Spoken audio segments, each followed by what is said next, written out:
Rain lashes the downs like a scourge, turning grass to slick knives and earth to sucking mire.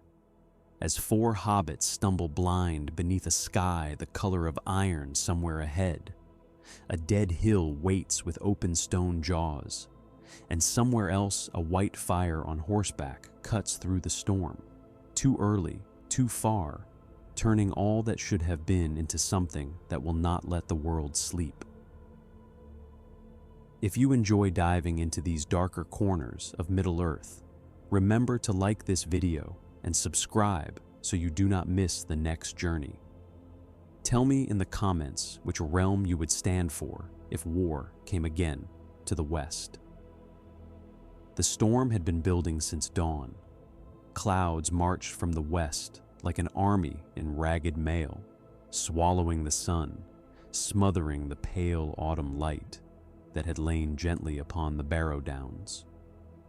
The wind smelled of wet stone and old leaves, and under it, something colder, like breath drawn between teeth. Frodo Baggins pulled his cloak tighter and hunched his shoulders, as if he could make himself smaller than he already was. His feet slid in mud, his curls clung to his cheeks, and every gust pushed the rain into his eyes until the world became a blur of gray and green. Merry was ahead, head down, muttering to himself. Pippin shivered and laughed too loudly at nothing. Sam trudged at Frodo's side, face set, jaw clenched, eyes flicking from hill to hill, as if he expected the grass itself to rise up and take hold of his master. They were lost. That knowledge had crept upon them slowly, like the rain. The path that Tom Bombadil had shown them had faded, first into a faint track, then into nothing at all. The hills all looked the same now, rounded backs hunched under sodden turf. The standing stones loomed in the murk, pale and watchful, their surfaces streaked with lichen and tears of rain. "Mr. Frodo," Sam said at last, raising his voice above the wind, "I do not like this. These mounds, they are looking at us. I swear they are. They are only stones, Sam," Frodo answered, though his own voice shook. "Stones and grass. Tom said the way would be clear if we kept to the line of the hills." "That was before the storm," Merry called back, "and before we turned left at that last stone." Or was it right? Pippin stopped, turning in a slow circle. The rain clung to his lashes. "Which way is east?" No one answered. Lightning flared, a white knife across the sky, and for a heartbeat, the Barrow-Downs stood revealed in stark, terrible clarity. Hill upon hill, crowned with ringstones and broken monoliths, stretched away into the distance. In the far, far east, a darker line rose against the horizon, like a wall, the old forest. Behind them, somewhere under the curtain of rain, lay the road in the Shire that was already beginning to feel like a memory. Between those two anchors, they were adrift. Thunder rolled over them, shaking the air. Frodo felt it in his bones. He blinked, trying to fix the glimpse of the world in his mind, but when the darkness rushed back, it was thicker than before, as if the storm had drawn closer, wrapping around them. And then, through the drumming of the rain and the distant growl of thunder, another sound came. Hoofbeats. They were faint at first, a tremor under the earth, almost lost amid the storm. Sam's head snapped up. Pippin's eyes widened. Merry turned, his hand tightening on the hilt of his little sword. Frodo froze. The last time he had heard hoofbeats like that, he had been on the road, and a black shape had loomed behind him, and the world had narrowed to the ring in his pocket and the cold command in an unseen voice. He felt that same pull now, a whisper at the edge of thought. "Come." He swallowed, tasting metal and fear. His hand went to his breast, fingers closing around the chain. The ring lay against his skin, heavy and cold, like a drop of night. The hoofbeats grew louder. Sam stepped in front of Frodo, planting himself like a small, stubborn wall. "Off the road, Mr. Frodo," he said, though there was no road here, only wet grass and stone. "Hide, quick now. It might be one of them again." "Where?" Pippin hissed. "There is nowhere to hide, Sam." Another flash of lightning, closer this time, tore across the clouds. In its light, they saw a shape crest the nearest hill, a tall rider on a tall horse. The horse was white, not the bone white of death, nor the pale, sickly hue of something long drowned, but a bright, living white that seemed to gather what little light remained and throw it back. Its mane streamed in the wind like silk. Its hooves struck sparks from the stones even in the rain. The rider was clad in white and gold, a cloak billowing behind him, his hair a shining fall of pale gold that caught the stormlight. His face, stern and fair, seemed carved from some clear stone that no shadow could cling to. His eyes burned, not with fire, but with a light that was deeper and older than the storm. He was singing. The song rolled over the downs, clear and strong, cutting through wind and thunder. It was in a tongue the hobbits did not know, but it set their hearts beating faster, not with fear, but with something like hope, fierce and sudden. Frodo's breath caught. "This was no ring wraith," Sam whispered. "Elves," as if the word itself were a charm.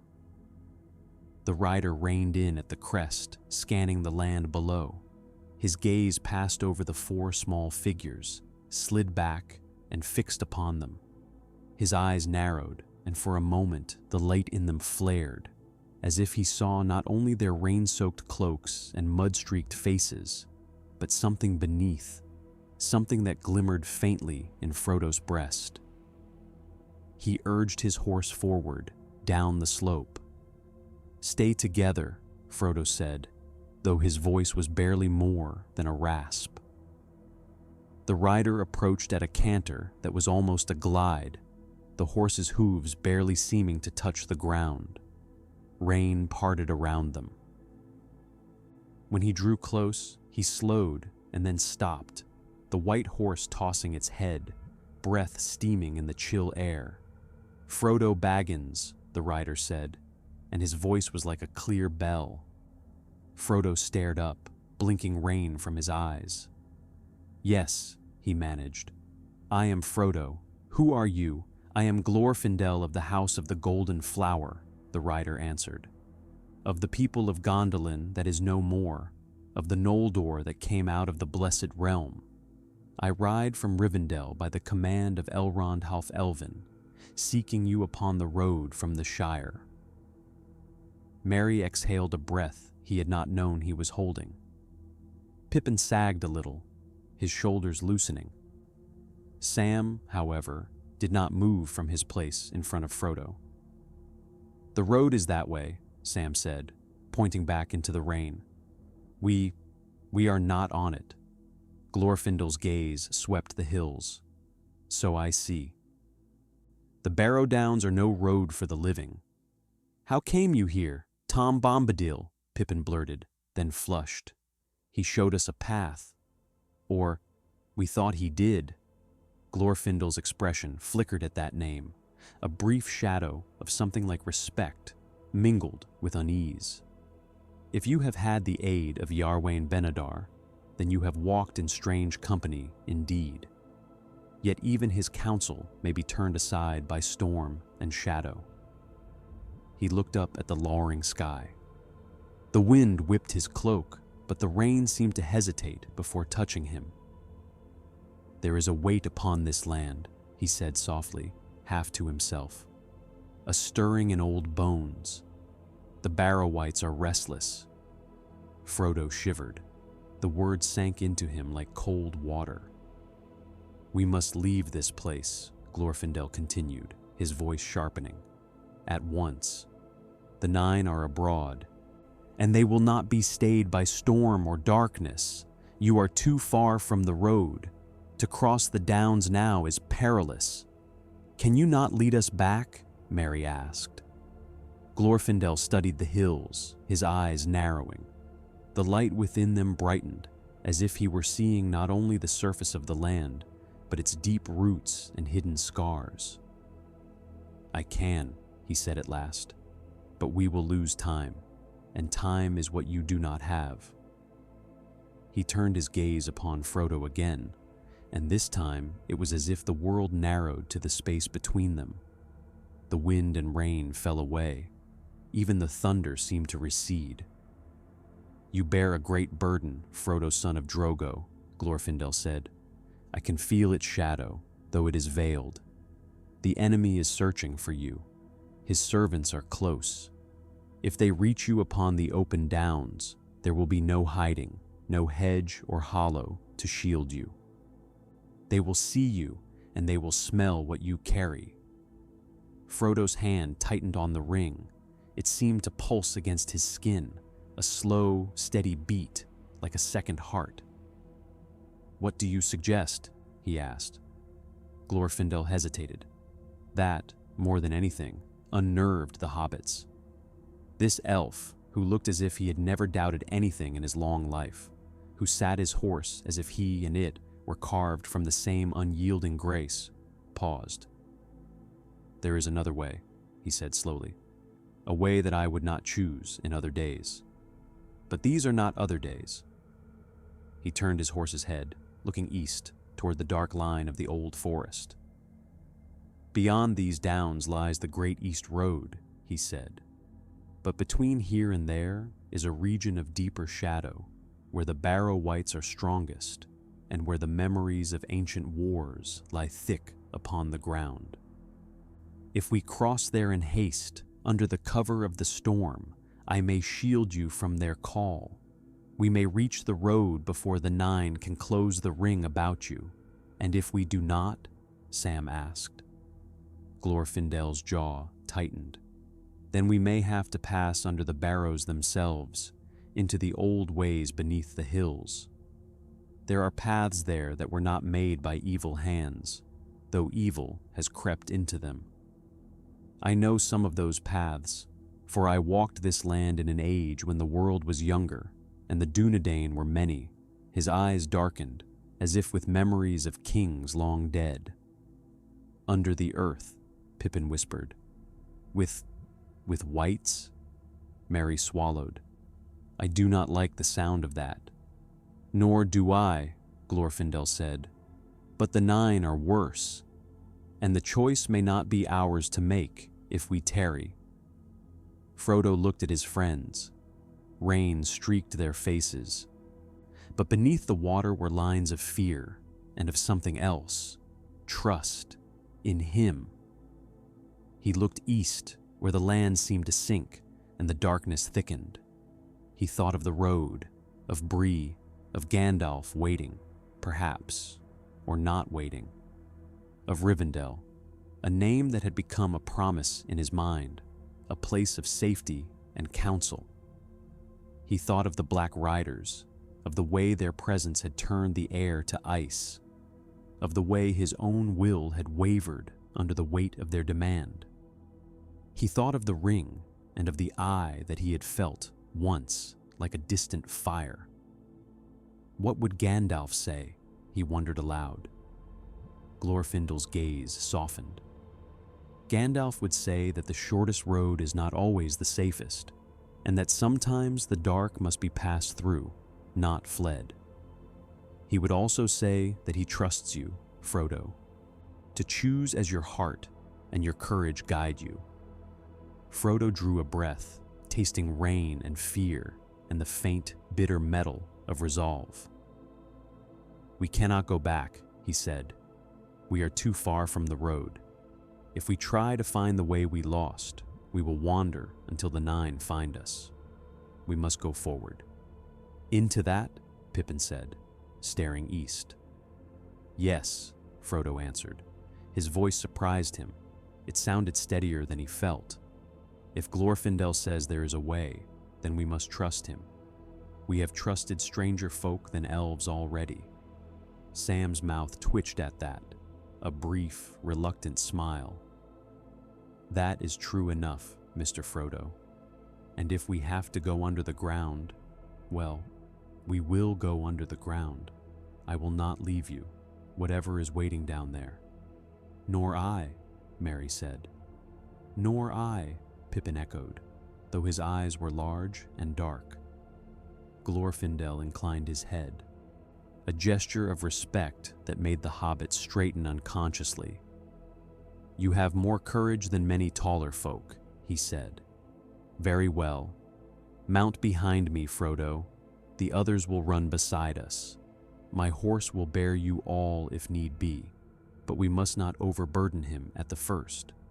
We will go swiftly and in silence. And keep your hand from the ring. Do not put it on, whatever you may see or hear. Frodo nodded.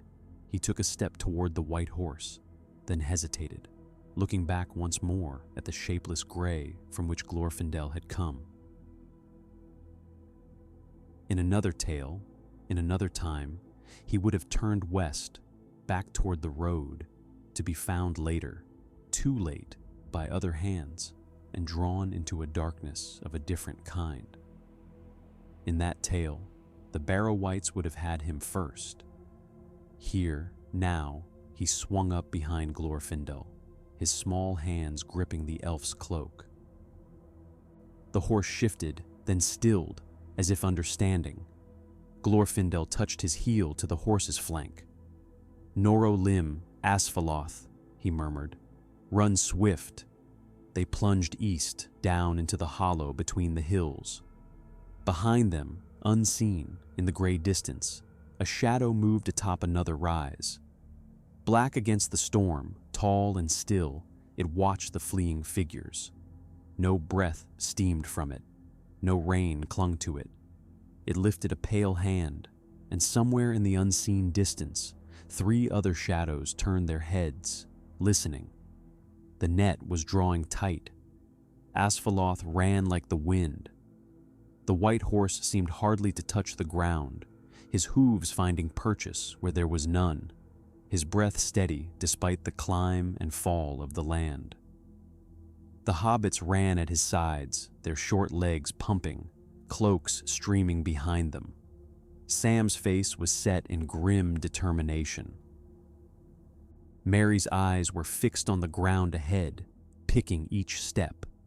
Pippin stumbled once, recovered, and gritted his teeth. Glorfindel sang as they ran. The song was low now, a thread of sound beneath the storm, but it wove about them like a cloak. The words were old, older than the Barrow-Downs, older than the kingdoms that had risen and fallen upon this land. It spoke of light under the stars, of white shores and green hills under a younger sun, of a war long ago when Balrogs had walked the world and fallen kings had burned with a light like molten gold. Frodo felt the song in his bones. It steadied his breathing, eased the ache in his legs. It also did something else. It pushed back the cold that had been creeping into him since they had left the road. Not the chill of rain and wind, but another cold, a hollowing, as if something unseen were reaching for him. As they ran, the land changed. The hills grew steeper, their sides more abrupt. The grass thinned, giving way to patches of bare earth and pale stone. The standing stones that had been scattered before now gathered in rings and lines, like the teeth of some buried beast. The air grew heavier, not with moisture, but with memory.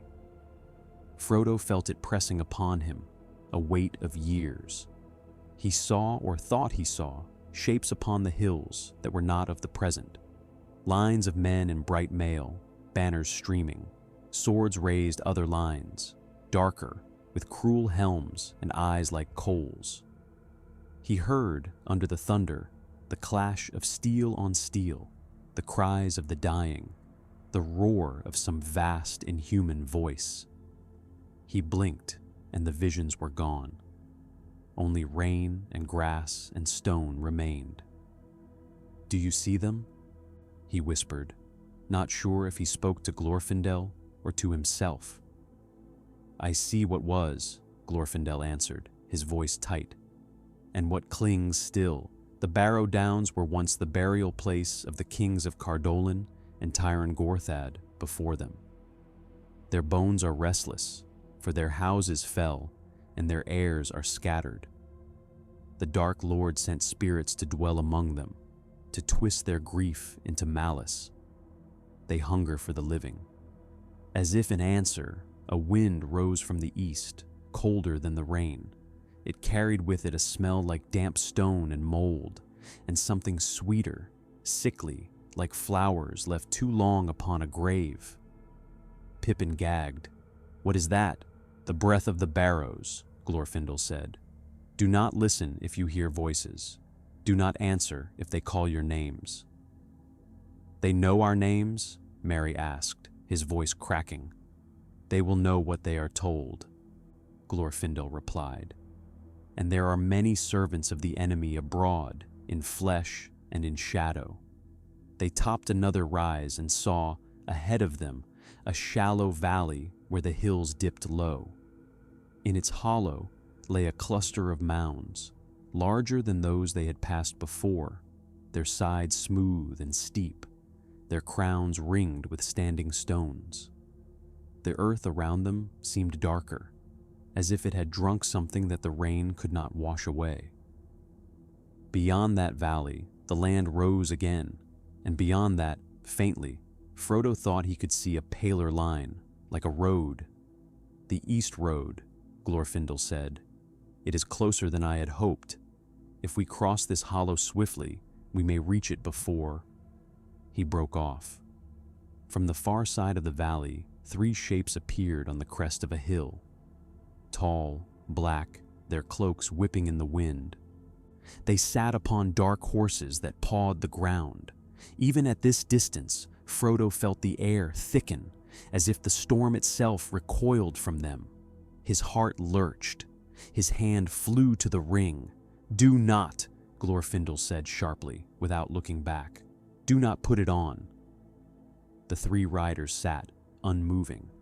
Then, as one, they turned their heads toward the hollow, where Glorfindel and the hobbit stood. A cry rose from them, thin and piercing, like metal scraped over stone. It cut through the storm, through Glorfindel's song, through the beating of hearts. Frodo felt it in his teeth. Pippin clapped his hands over his ears. Merry flinched. Sam swore under his breath. From behind them, another answer came. Frodo twisted in the saddle. On the hill they had just left, a 4th rider had appeared, black and still as a shard of night. It sat, watching. Glorfindel's jaw clenched. "They are at both ends," he said. "They would drive us into the hollow, into the arms of the wights. They know this land." "What do we do?" Frodo asked, his voice thin. Glorfindel's eyes swept the valley. The mounds loomed, their ringstones like teeth. The cold wind from the east strengthened, carrying with it a faint whisper, too low to make out, but insistent, like a voice heard through walls. He made his choice. "We go down," he said, "into the hollow. Trust me." Sam stared at him, appalled. "Into the mounds? Are you mad? There are older powers here than the wights," Glorfindel said, "and not all of them are the enemies. The 9 will not willingly enter the Barrows while the storm holds. They fear what lies beneath as much as you do. If we can pass under the hills, we may come out beyond their ring, upon the road itself, but we must be swift, and we must stay together." He turned Asphalot's head toward the nearest mound, the largest of the cluster. Its side was smooth, but near its base, half hidden by grass and stone, yawned a dark opening, no higher than a man's chest, no wider than 2 men could stand abreast. a door into the earth. Frodo's skin crawled. The air that breathed from that opening was colder than the storm, and it smelled of old dust and something else, something dry and thin and clutching, like fingers. "I do not like this, Mr. Frodo," Sam said, his voice shaking. "I do not like it at all." "Nor do I," Frodo answered. "But the riders are worse. If Glorfindel says this is the only way," Sam swallowed. His hands were white on the hilt of his sword. "Then we go together," he said, "and if any dead thing lays a hand on you, I will cut it off." Glorfindel slid from the saddle, pulling Frodo down with him. The ground seemed to tremble under their feet, as if something deep within the earth had felt their touch. The riders on the hilltops did not move. They watched. Glorfindel took a step toward the dark opening, then another. The wind from within it stirred his hair, but did not move his cloak. He raised his hand, and light kindled in his palm, a soft, steady glow like starlight captured in crystal. The shadows recoiled slightly. "Stay close," he said, "and whatever you see, do not let go of one another." They entered the barrow. The world narrowed at once. The howl of the wind, the drum of the rain, the distant cries of the riders all fell away, as if a door had shut behind them. The air was still and heavy, thick with the smell of earth and stone, and something dry and powdery that coated the back of the throat. The only sound was their own breathing and the faint, almost inaudible crackle of Glorfindel's light. The passage sloped downward, its ceiling low. The walls were of rough stone, slick in places with moisture, dry and crumbling in others. Roots hung down like black fingers. The floor was uneven, strewn with loose rocks and patches of something that might have been moss once, long ago. They moved slowly, single file. Glorfindel went first, his light casting long, wavering shadows. Frodo followed, his hand gripping the back of the elf's cloak. Sam had his hand on Frodo's shoulder.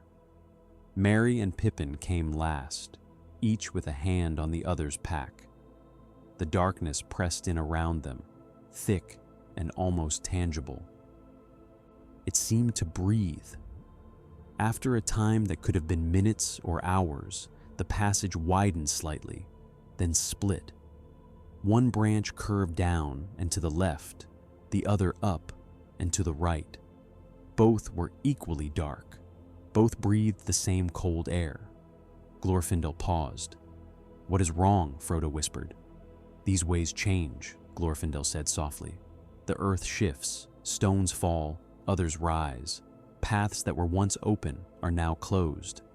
I remember a way that led beneath these hills, made in the days when the Dunedain still walked here in strength, a way that came out near the road. But whether this is that way," he trailed off. Sam's grip on Frodo's shoulder tightened. "We cannot go back," he said.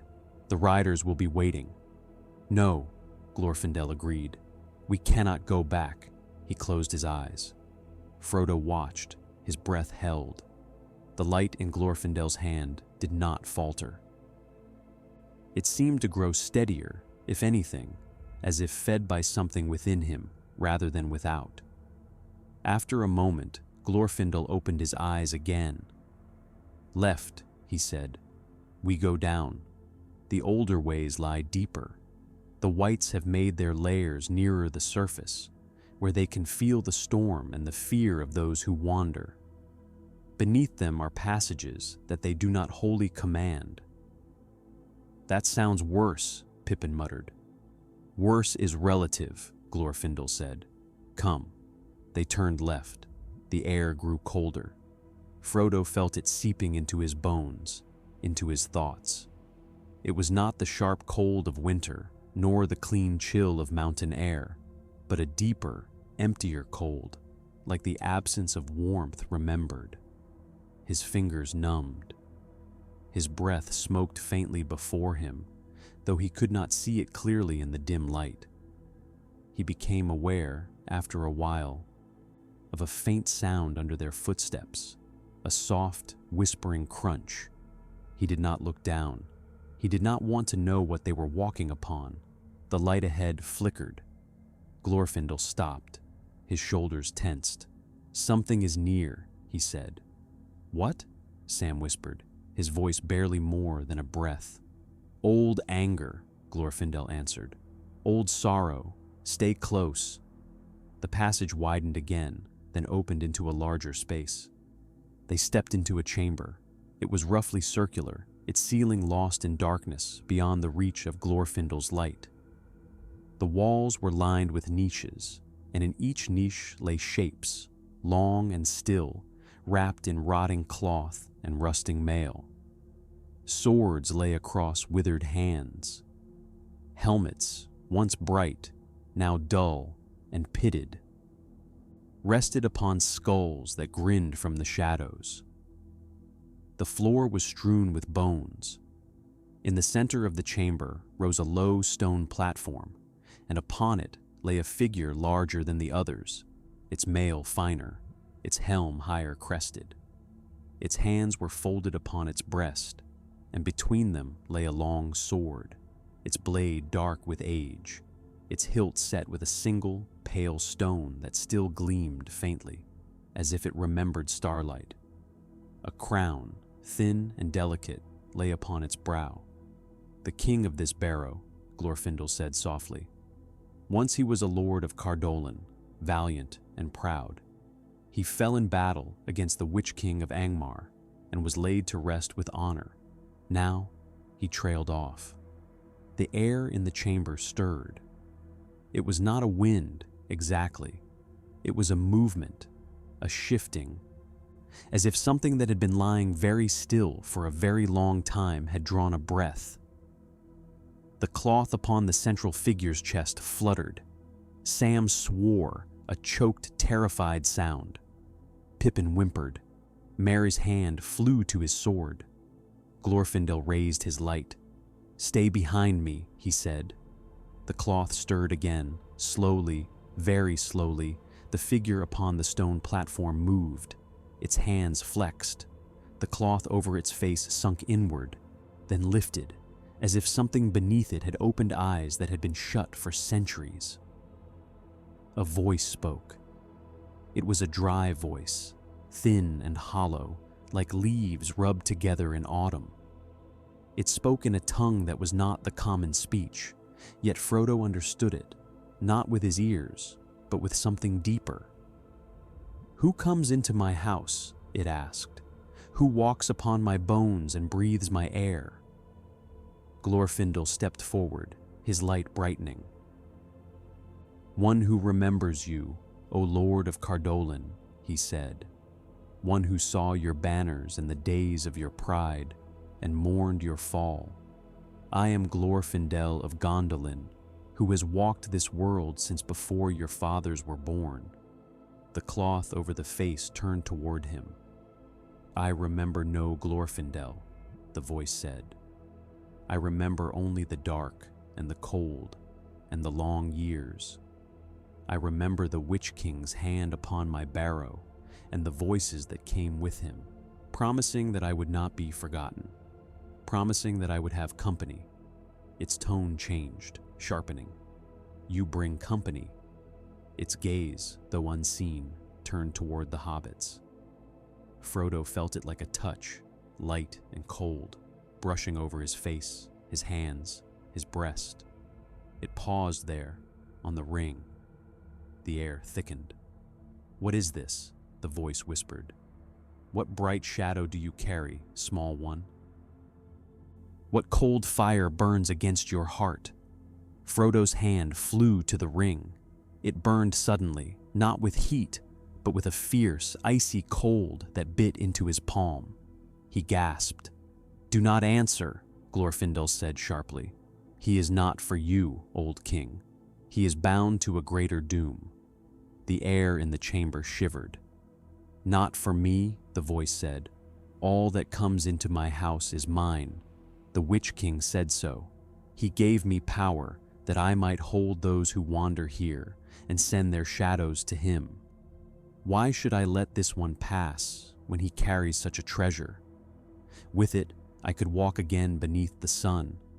I could make war upon those who forgot me. I could. His voice broke. For a moment, there was silence. When he spoke again, it was softer, and there was something in it that had not been there before. Weariness, sorrow. What does it matter? He said.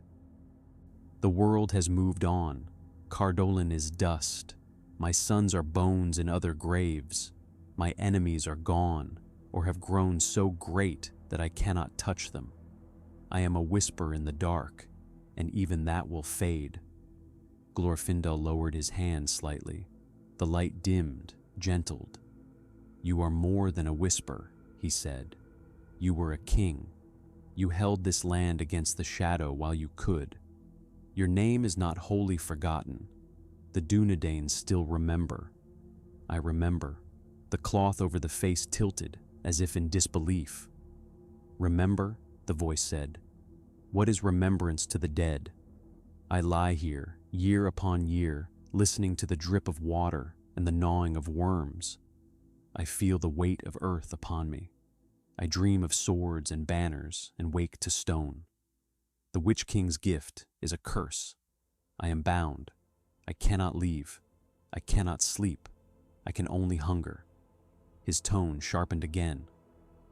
And now you ask me to let this one pass, who carries a thing that could break my chains. Glorfindel's eyes flashed. You know not what you ask, he said. This ring is of Sauron, the Dark Lord of Mordor, who was master to the Witch King who bound you. It is his will, his malice, poured into metal. If you take it, you will not be free. You will be his slave more utterly than you are now. You will be a shadow of a shadow, a weapon in his hand. Is that the freedom you desire? Silence. The air in the chamber grew colder. The hobbit shivered. Sam stepped forward, despite his fear, despite everything. Leave him be, he said, his voice shaking but fierce. Mr. Frodo has enough trouble without dead kings wanting his burden. He did not ask for it. He is carrying it for the sake of everyone, even you, if you can believe that. So you just let us pass, and we will do our best to see that your Witch King and his master get what is coming to them. Merry stared at him, astonished. Pippin's mouth fell open. The cloth over the face turned toward Sam. You are bold, little one, the voice said. Bold and foolish. You speak of things you do not understand. Yet, it hesitated. Yet there is something in your words that I have not heard in a long time, it said, slowly. Hope. The word hung in the air like a fragile thing. I had forgotten what hope felt like, the voice continued. I had forgotten that there was anything beyond this darkness, beyond my anger, beyond my hunger. The cloth shifted. The long, withered hands upon the breast flexed. What would you have me do, Glorfindel of Gondolin? The king of Cardolan asked. If I let you pass, what do I gain? I remain here. Under the earth, I remain bound. Glorfindel stepped closer to the stone platform. His light fell full upon the figure there, revealing glimpses beneath the tattered cloth. Rusted mail, a withered cheekbone, the glint of a ring upon a skeletal finger. You gain choice, Glorfindel said. You gain a chance, however slender, to turn your bondage into defiance. The Witch King bound you to hold this place against the living, to send them to him. Refuse, let these pass. In that, you will set your will against his. You will not be free of your chains, but you will be no longer wholly his creature. You will be a thorn in his hand. He paused. And perhaps, he said softly, if this one succeeds in his task, if the ring is unmade and Sauron falls, the bonds that hold you here will weaken. The The shadows that feed upon you will starve. You may sleep, true sleep, at last. Or you may rise, not as a wight, but as a memory honored, your name spoken in light, not in fear. The air shivered. You speak of maybes, the voice said, of things that may never come to pass. I have had long years to think, Glorfindel. I have learned that hope is a crueler chain than iron. Hope is the only chain that can be broken, Glorfindel answered. The others only tighten. Frodo listened, his heart pounding. He felt the ring against his chest, cold and heavy. It seemed to pulse in time with the slow, hollow beats of the dead king's voice. He thought of the Eye. He thought of the black riders on the hills above, waiting. He thought of the Shire, of green fields and warm fires and the sound of laughter. He stepped forward. "Please," he said. His voice was small in the great dark chamber, but it did not tremble. "I do not know if I can do what they ask of me. I am only a hobbit. I am afraid. But I will try. I will go where they tell me, and carry this thing as far as I can. If I fail, then all falls into shadow. Not just my land, but yours as well, what little of it remains. If I succeed," he swallowed. "If I succeed," he said, "then perhaps you will not be remembered as a wight in a dark hole, but as a king who, even in death, chose to stand against the shadow. I would remember you that way. I would tell others, if I live." The silence that followed was absolute. Then, slowly, the cloth over the face sank back. The withered hands relaxed. "You are small," the voice said, "and afraid. And yet you speak as my captains once spoke, long ago when we rode to war. I hear in you an echo of a world that I thought lost." The air in the chamber warmed. "Just a fraction." "Very well," the king of Cardolan said. "Go, Frodo son of Drogo. Go, Glorfindel of Gondolin. Go, bold little one who speaks for your master. I will not hinder you. I will not call the wights upon you. I will not send your shadows to the Witch King. In this, I defy him." His voice grew stronger. "Tell him so, if you see him," he said. "Tell him that even in the dark, even in bondage, there are those who will not be his. Tell him that Cardolan remembers." Glorfindel bowed his head, a deep, formal gesture. "I will," he said. "You have my word." The light in his hand brightened, filling the chamber. The shadows retreated, hissing softly. The hobbits blinked. For a moment, they saw the chamber as it might once have been. The stone walls clean and smooth, the niches empty, the central platform bare. They saw a tall man in bright mail, his hair dark, his eyes keen, a crown upon his brow, a sword at his side. He stood upon a green hill, wind in his cloak, looking out over a land of fields and forests and shining rivers.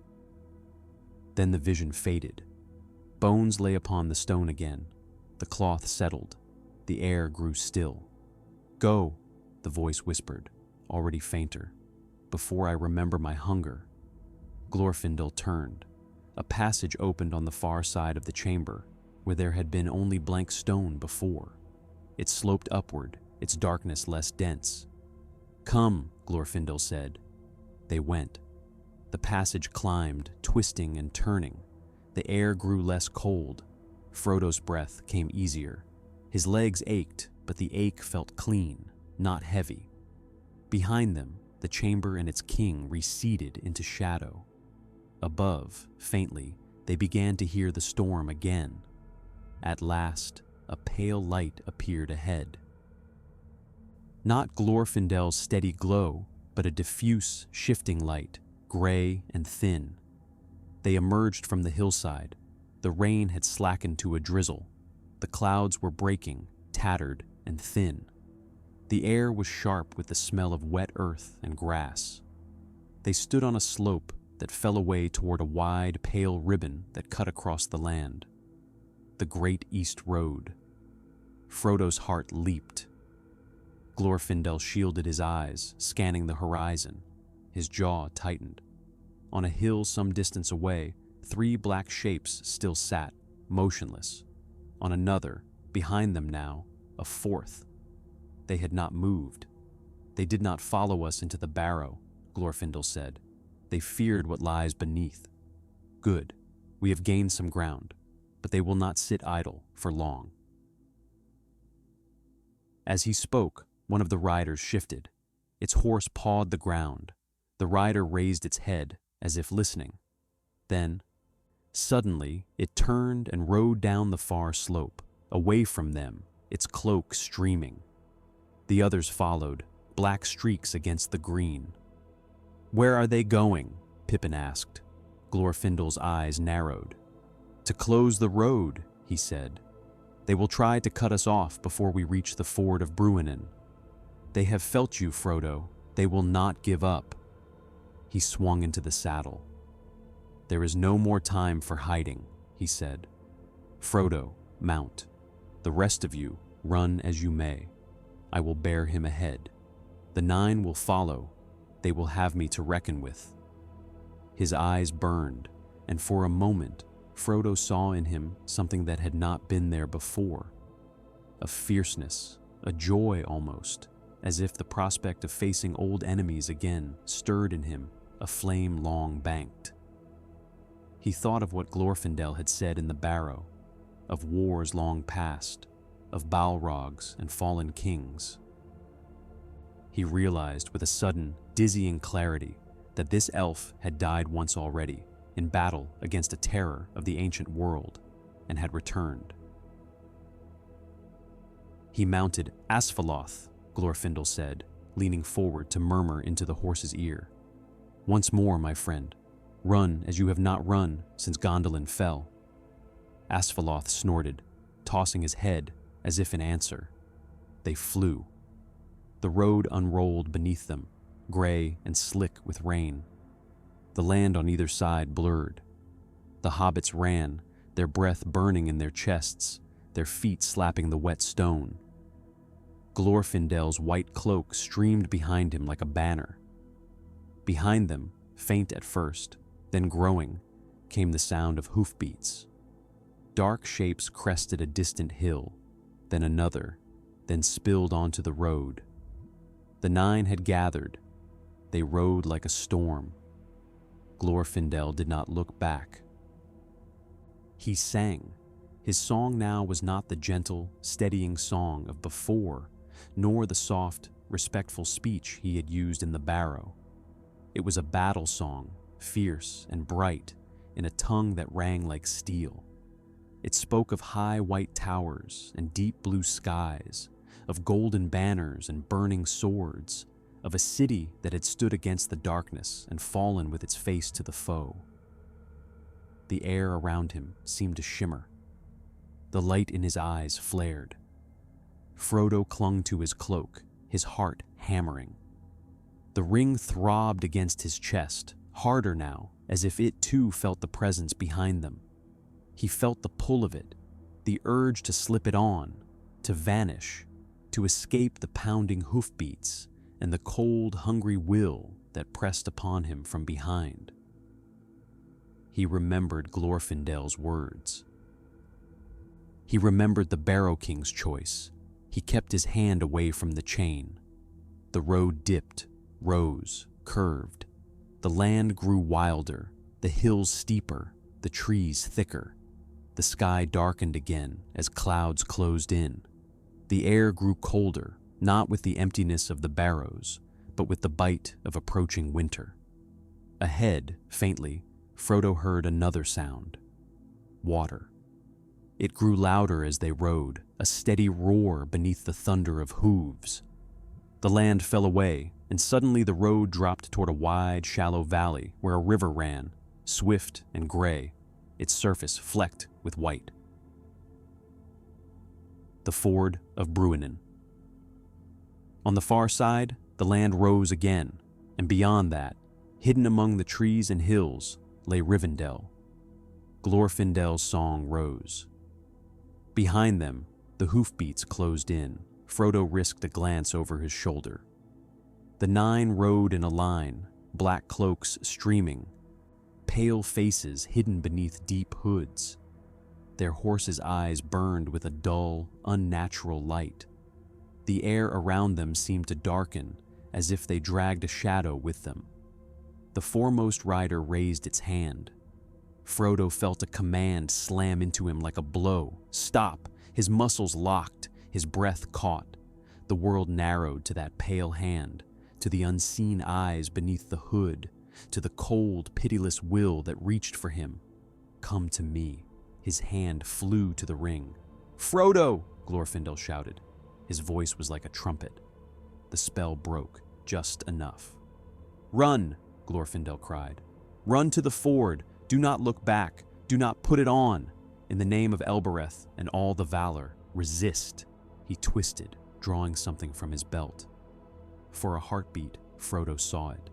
A dagger, long and narrow, its blade shimmering with a pale, strange light, like moonlight on water. It was not an elven blade, not holy. There was something older in it, something that hummed in the air. Glorfindel flung it. The dagger spun through the rain, a streak of light. It flew past Frodo's shoulder, past Asfaloth's streaming mane, past the space where the air seemed to bend around the ring's presence. It struck the foremost rider. The blade sank into the black cloak, into the unseen flesh beneath. There was no blood, no tearing of fabric. For a moment, nothing seemed to happen. Then the rider screamed. It was not the thin, piercing cry they had heard before. It was deeper, rawer, a sound that seemed to come from a great distance and from very near, from the air itself. The rider reeled in the saddle. Its horse stumbled, then crashed to the ground, legs folding. The line of riders broke. The others swerved, their horses shying away from their fallen leader. The air shuddered. The shadows around them wavered. Glorfindel laughed, a fierce, exultant sound. "Back!" he shouted, his voice ringing like a bell. "Back, servants of Sauron! You will not have him this day." His light flared. For a moment, it seemed as if a figure of fire rode upon Asfaloth. His hair, a streaming banner of gold flame. His eyes, twin stars. The shadow of the riders faltered. Frodo felt the weight upon his mind lessen. Asfaloth surged forward. They reached the ford. The river ran swift and cold, its surface broken by rocks and ripples. The water was higher than usual, swollen by the storm. It hissed around the stones like a living thing. "Across!" Glorfindel shouted. "Asfaloth, go!" The white horse did not hesitate. He plunged into the water, hooves striking the riverbed. The current seized him, pulling, but he pushed through, muscles bunching. Spray flew. Frodo clung, teeth gritted. The cold of the water bit into his legs. The roar of the river filled his ears. Behind them, on the near bank, the riders reformed. The fallen one struggled to its feet, its cloak torn, its hood thrown back. For a moment, Frodo saw a pale, twisted face, its features blurred, its eyes pits of darkness. The dagger still jutted from its chest, its hilt gleaming. The rider's gaze locked on Frodo. It raised its hand. "Come back," it hissed, its voice like the grinding of stones. "Come back to me." The command struck Frodo like a hammer. He swayed in the saddle. The ring burned against his chest. His hand rose, almost of its own accord, toward the chain. On the far bank, the trees stirred. A figure stepped from the shadows, tall, robed in gray. His hair dark, his beard streaked with silver. He stood upon a rock above the river, staff in hand. His eyes flashed. "Gandalf," Frodo whispered. though his voice was lost in the roar. Gandalf raised his staff. "Go back to the land of Mordor and follow me no more," he cried. His voice rolled over the water, over the riders, over Frodo. It was like thunder, like the breaking of stone. The river answered. Its surface heaved. Waves rose, white and foaming. From around a bend upstream, a wall of water surged into view, high and terrible. Its crest was crowned with shapes, white horses, their manes streaming, their eyes blazing. They reared and plunged, made of water and light and fury. The riders hesitated. Then, with a shriek of rage, they spurred their horses into the ford. The water hit them. It crashed over them. Engulfing black cloaks and pale horses, the white shapes of water horses struck at them, biting and trampling. The riders flailed, their cries lost in the roar. Frodo watched, dazed, as the nine were swept from their saddles, tumbled, and carried away down the torrent, their cloaks spreading like ink. The force of the water rocked Asfaloth, but he kept his footing. Glorfindel's light blazed around them, a shield against the spray. They reached the far bank. Frodo slid from the saddle, his legs buckling. The world spun, his vision blurred. Gandalf was there, catching him. "Frodo," he said. His voice was gentler now, though it still trembled with the echo of power. "You did well," Frodo tried to answer. His mouth moved, but no sound came. The ring was a weight dragging him down. He felt, distantly, other hands upon him. Sam's rough grip. Merry's shaking touch, Pippin's sobbing breath, Glorfindel's steady, cool hand upon his brow. Quickly, Glorfindel said, "We must get him to Rivendell. The wound may not be as deep as it was, but the shadow has brushed him. We cannot linger." Gandalf nodded. His eyes met Glorfindel's. "You came by the Barrow-Downs," he said. It was not a question. Glorfindel's mouth twitched. "There was no other way," he said. "We had aid." Gandalf's gaze sharpened. "Aid? From one who remembers Cardolan," Glorfindel answered. "I will tell you more later. For now, we must move." They did. The path from the ford to Rivendell wound through steep, wooded valleys, over narrow bridges, along ledges where the sound of water was ever in the ear. The air grew cooler, but cleaner. The smell of mold and old stone faded, replaced by the scent of pine and wet leaves. As they went, Frodo drifted in and out of awareness. He felt the sway of the horse beneath him, the press of Sam's hand in his, the murmur of voices above him. He heard Glorfindel singing again, a low, soothing song. He heard Gandalf speaking in a tongue he did not know, his words like soft thunder. He dreamed. He was in the barrow again, standing before the stone platform. The king of Cardolan lay there, his crown upon his brow, his sword upon his breast. The cloth over his face stirred. "Did you succeed?" the king asked. His voice was faint. "I do not know yet," Frodo answered. "I am trying." "Good," the king said. "Remember what you promised." "Remember my name." "I will," Frodo said. "If I live." The king laughed, a dry, hollow sound. "We are all bound by that condition," he said. "Even the dead." The dream faded. He woke in a soft bed, in a room filled with the sound of water. The ceiling above him was carved with leaves and stars. Light filtered through a window, pale and gentle. The air smelled of clean linen, beeswax, and something sharp and sweet, like crushed herbs. He turned his head. Gandalf sat in a chair by the bed, his staff propped against the wall, his hat on the floor. His eyes were closed, but they opened as if he had not been sleeping at all. "You are awake," he said. "Good." Frodo swallowed. His throat was dry. "Where am I?" "In Rivendell," Gandalf answered. "In the house of Elrond. You are safe for the moment." The ring? Frodo whispered. Still with you, Gandalf said. Still your burden. No one has taken it. No one has tried. Frodo relaxed, then tensed again. The riders were swept away, Gandalf said. Bruinen took them. Elrond and I saw to that. They will not trouble you for some time, though they are not destroyed. Their horses are, at least. They will need to crawl back to their master and beg for new steeds. There was a grim satisfaction in his tone. Frodo closed his eyes. Images flickered behind his lids.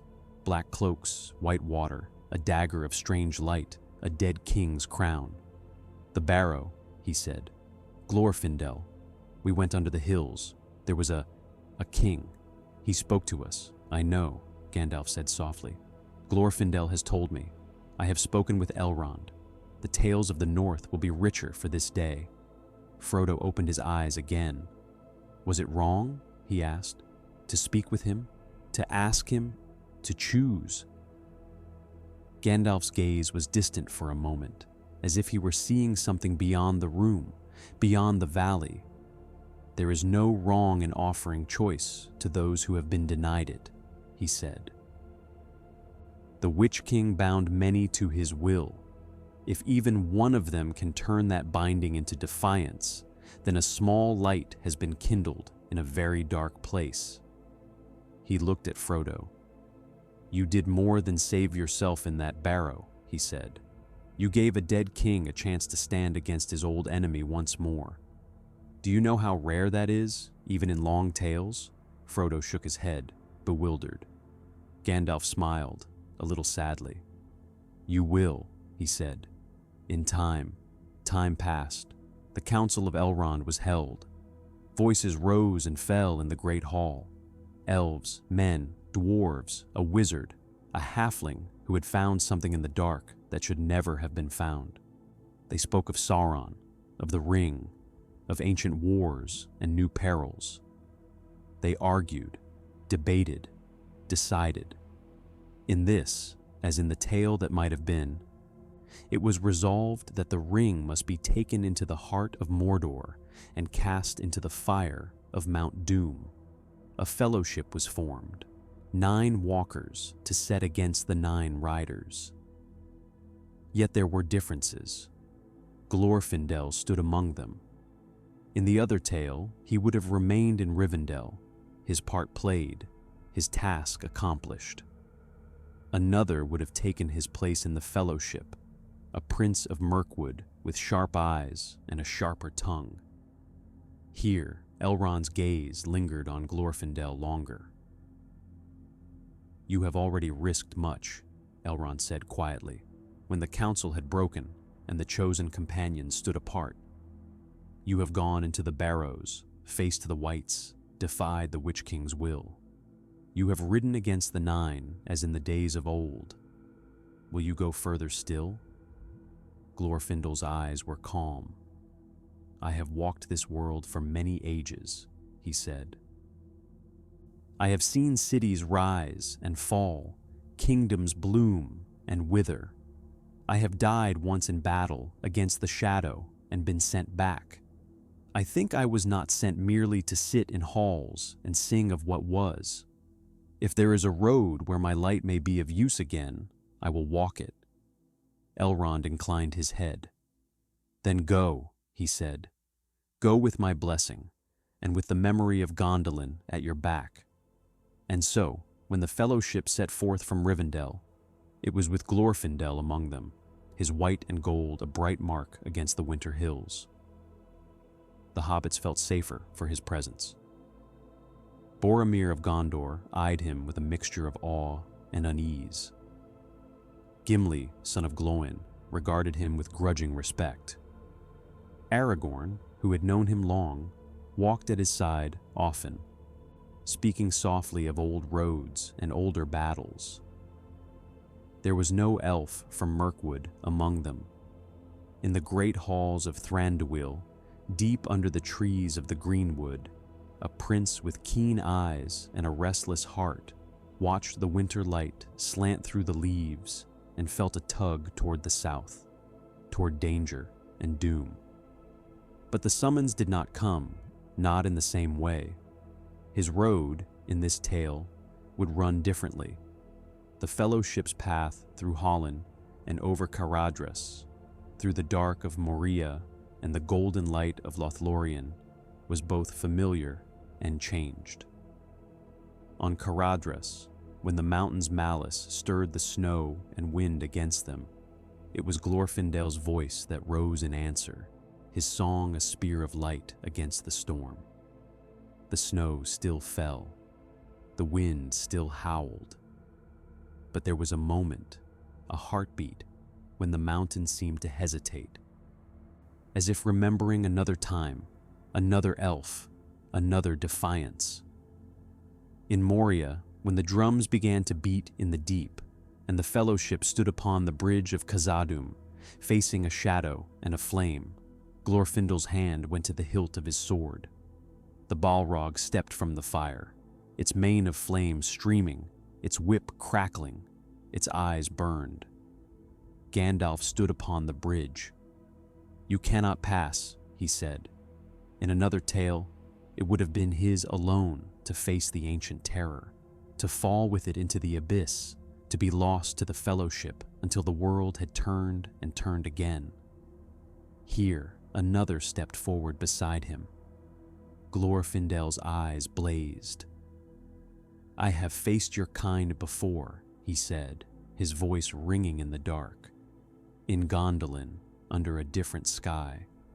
I fell with one of your brothers into the chasm, and fire took us both. You will not have this wizard, demon of the ancient world. You will not have these children of a later age." The Balrog's gaze turned to him. Fire flared. "Back!" Gandalf shouted to the Fellowship.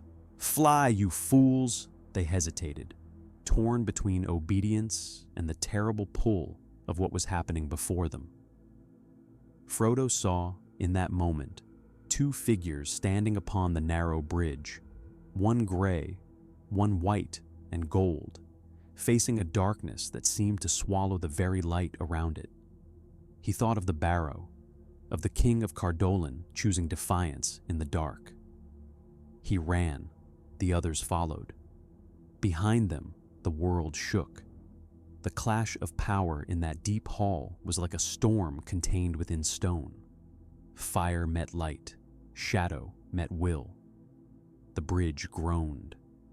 In the end, as in the older tale, the stone gave way. The Balrog fell, its whip lashing, its roar echoing. Gandalf staggered, teetered on the edge. Glorfindel moved. He seized Gandalf's arm, his other hand braced against the stone. For a moment, it seemed as if he would hold, as if 2 against 1 would be enough. The Balrog's whip snapped, coiling around Glorfindel's leg. He smiled. "Not this time," he said, almost gently. He let go. He fell. Gandalf sprawled upon the bridge, dragged back by Aragorn and Boromir, by Gimli's strong hands and Sam's desperate grip. The whip tightened around Glorfindel, dragging him after the Balrog into the dark. Light streamed from him as he fell, a comet of gold and white plunging into the abyss. His laughter, fierce and bright, echoed, then was swallowed.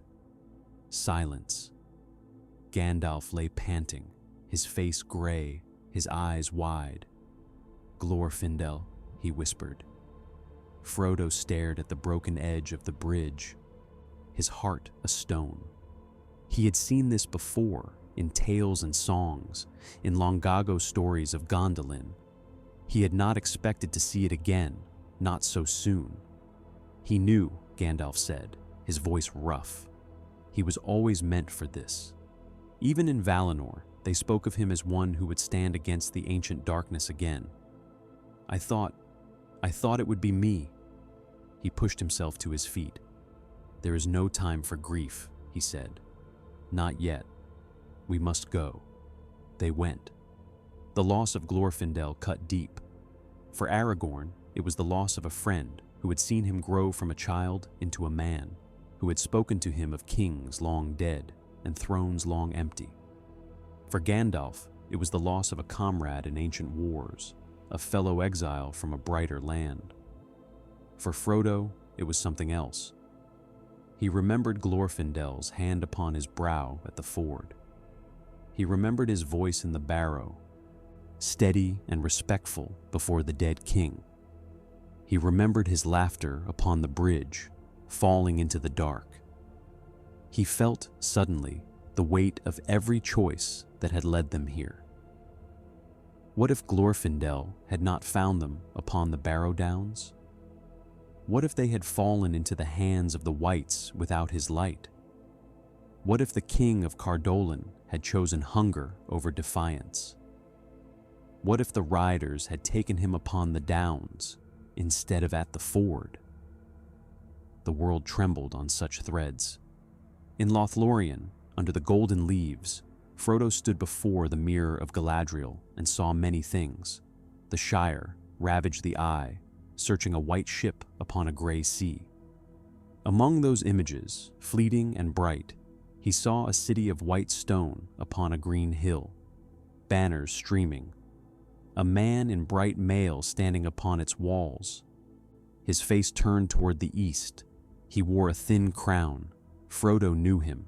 The king of Cardolan remembered. Galadriel's voice, soft and clear, spoke beside him. Even the dead may be lifted if the shadow that binds them is broken, she said. Your road is filled with more than your own steps, ring-bearer.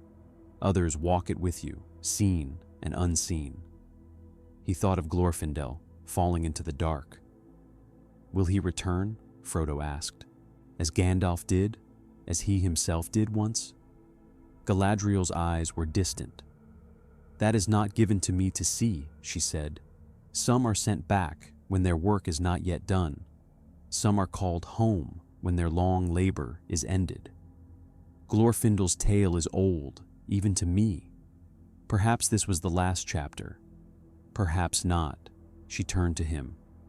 But whether he returns or not, his choice upon the bridge has already changed the tale, she said. Gandalf walks still beside you. The White Rider has not yet ridden out upon the plains of Rohan. The war will fall differently because of that. Frodo shivered. How many lives turn upon such things, he asked. Upon who falls and who does not? Galadriel's gaze was very gentle. More than can be counted, she said. Yet that does not make your own choices less weighty. Each is a stone in the river. Together they shape the flow. The river flowed. The fellowship broke at Amon Hen, as it must. Boromir fell, pierced by arrows, defending Merry and Pippin. Aragorn, Legolas absent, led Gimli and the hobbits with a heavier weight upon his shoulders. Gandalf, still gray, still bearing the scars of Moria, turned his steps toward Rohan sooner than he might have, drawn by a different pull. Frodo and Sam went on alone, into the Emin Muil, into the dead marshes, into the Black Land. Yet even there, in the very teeth of Mordor, echoes of the Barrow and of Glorfindel's altered path followed them. In the dead marshes, when the pale faces of the fallen stared up at them from the dark water, Sam shuddered. Do not look at them, Mr. Frodo, he said. They are only dead. They cannot touch you. Frodo thought of the king of Cardolan, of his choice. Some of the dead can still choose, he said softly. Not all are bound to the dark. Gollum hissed at that, his eyes narrowing. Dead, yes, dead, all dead, he muttered. They do not choose. They only take. They pull, down into the water. He did not understand. He could not. In the shadow of Cirith Ungol, when the great spider stirred in her lair, Sam stood before her with the phial of Galadriel in one hand and his sword in the other. Light flared, driving back the dark. He thought for a heartbeat of Glorfindel's light in the barrow, in Moria, upon the bridge. He thought of how that light had not been for himself alone, but for others, always. He stepped forward.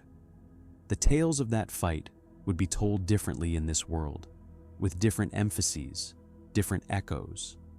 They would speak of a gardener who bore in his heart the courage of elves and men and forgotten kings. And in the end, upon the slopes of Mount Doom, when Frodo stood at the crack of doom, the ring upon his finger, the eye upon him, the world balanced upon the edge of a choice he could not make. Another choice, made long ago in the dark of a barrow, rippled outward. For in that moment, when Frodo claimed the ring, when the eye turned, when Sauron's will stretched to seize what he thought was his at last, something resisted. Far away under green hills in the north, in a chamber of stone where bones lay upon a platform, a dead king stirred.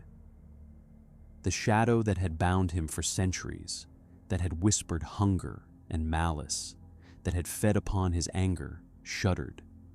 It was tied to Sauron, to the Witch King, to the great will that now stretched itself thin, reaching for the ring. In that stretching, in that moment of overreach, there was a weakness. The King of Cardolan, who had once ridden to war with bright banners, who had lain in the dark for long ages, who had been offered a choice by an elf and a hobbit, felt that weakness. He remembered. He remembered the Witch King's hand upon his barrow, the cold voice promising power. He remembered the long hunger. He remembered the small voice in the dark saying, "Please." He chose. He pulled. The shadow that had bound him tore just a little. In the great tower of Barad-dûr, the eye flickered. It was a tiny thing, a momentary faltering, barely a heartbeat in the vast span of Sauron's will. But in that heartbeat, at the edge of a fiery chasm, a wretched creature who had followed his precious through fire and ash found purchase. Gollum slipped. He fell. The ring went with him, spinning, gleaming, a tiny circle of gold against the red. It struck the fire. It melted. The eye went out. The world shook. Mount Doom erupted, fire and ash and stone. The great fortress of Barad-dûr crumbled. The Nazgûl, who had found new horses and ridden again to war, screamed as their forms unraveled, drawn out like smoke in a wind. In the Barrow-Downs, the King of Cardolan felt the shadow that had held him snap. For the first time in centuries, he felt nothing pressing upon his will. No hunger, no command, no whisper. He laughed. It was not a dry, hollow laugh now. It was rusty, creaking, but it held something like joy. Around him, in other barrows, other wights stirred, confused. The voices that had driven them were gone. The hunger that had gnawed at them was fading. Some clung to it, to the memory of it, to the habits of malice. They would take longer to fade. Others, like the king, let it go. He felt the weight of earth upon him. He felt the slow drip of water. He felt his bones, old and dry. He felt something else. Light. It was faint at first, a glimmer at the edge of his awareness. Then it grew, a soft, steady glow, like Glorfindel's hand in the dark, like starlight on stone. It seeped into the chamber, into the very bones of the barrow. It touched the crown upon his brow, the sword upon his breast. Voices came with it, not the cruel, mocking voices of the Witch King's servants, but others, clear, strong, singing in a tongue he had known long ago. They spoke of rest, of fields under a sun that did not burn, of halls where the fallen gathered, not in bondage, but in honor. He felt hands, gentle and firm, lifting. He rose. The barrow was empty. On the surface, the grass stirred in a wind that smelled of rain and growing things. The standing stones shone faintly, as if washed clean. The sky above was clear, blue, and wide. No shadow lay upon the Barrow-Downs now. In years to come, travelers upon the road would speak of a change in that land. They would say that the air there was still heavy with memory, but that the malice had gone out of it. They would say that, on certain mornings, when the mist lay low, one could see, upon the hills, the faint outline of a man in bright mail, standing with his face to the east, his crown catching the first light of dawn. They would not fear him. In Gondor, in the days of King Elisar, minstrels would sing of the War of the Ring and of many deeds, of Frodo and Sam upon the mountain, of Aragorn at the Black Gate, of Éowyn before the Witch King. Among those songs, quieter but no less true, would be one of a dead king in a barrow, who chose, in the dark, to defy his old enemy, and in so doing helped unmake the shadow that had bound him. They would name him Frodo in the Shire, would remember that name. He would speak it sometimes, softly, when the nights were long and the memories crowded close. Cardolin's last king, who had listened to a hobbit's plea and an elf's counsel and had chosen hope over hunger. He would think, too, of Glorfindel. News of the elf's fate would come slowly, in dreams and hints and half-heard songs. Some would say that he had been seen, far to the west, upon a white shore, his hair shining in the light of a sun that did not set. Others would say that he had walked again in Middle-earth, unseen, a whisper of courage in the hearts of those who stood against the dark. Gandalf, when asked, would smile and say only that the Valar were not wasteful with such spirits.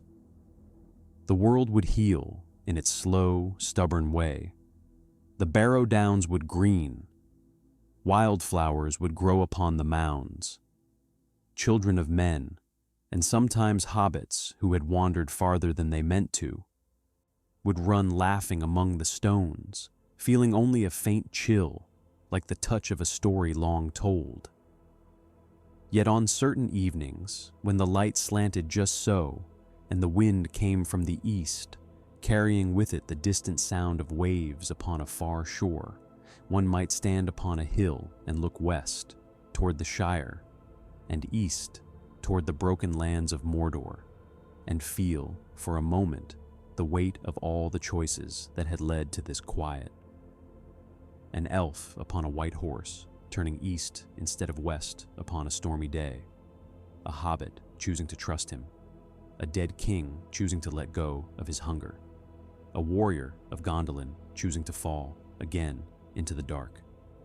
Each choice a stone in the river, each stone shaping the flow, and somewhere, under the earth or beyond the sea, in halls of light or in the memory of those who still told tales by the fire, Glorfindel's laughter would echo, bright and brief, as if he too took a certain joy in how the world had turned upon that small, rain-soaked moment upon the downs. On a quiet night in the Shire, years later, Frodo would sit by his window, the red book open upon his lap, and dip his pen once more. He would write of barrows and wights, of riders and rivers, of kings and choices. He would write of Glorfindel, of his light in dark places, of his fall upon the bridge. He would pause, his pen hovering. Outside, the wind would stir the leaves. Somewhere, an owl would call. Frodo would think of all that had been lost, and all that had been saved, and how thin the line between them had been. He would write one last line about Glorfindel, about the day he found 4 hobbits upon the Barrow-Downs and turned the world a little, almost imperceptibly, toward the light. Then he would close the book. The candle would gutter. In the darkness that followed, there would be no ring, no eye, no shadow pressing upon the world. Only the soft sound of the wind in the grass, like the whisper of old kings at rest, and the memory of a white horse on a stormy hill, turning too soon and just in time toward a fate that had already begun to change.